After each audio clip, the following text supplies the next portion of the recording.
एक दिन पोती कॉलेज जाने के लिए छोटे कपड़े पहनकर घर से बाहर निकली।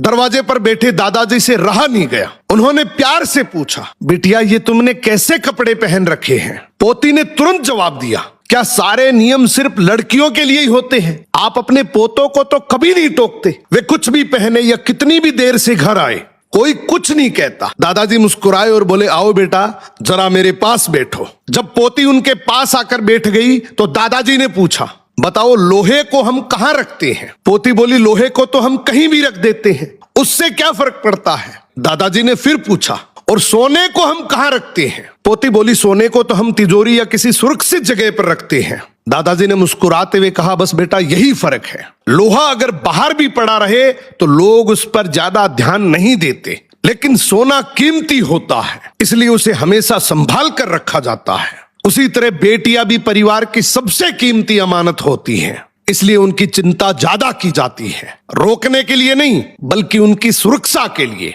यह सुनकर पोती कुछ देर चुप रही और बिना कुछ कहे घर के अंदर चली गई। दादाजी को लगा शायद उनकी बात से वो नाराज हो गई, लेकिन थोड़ी देर बाद पोती पूरे ढके हुए कपड़े पहनकर वापस आई और मुस्कुराते हुए बोली, दादाजी अब कैसी लग रही हूं?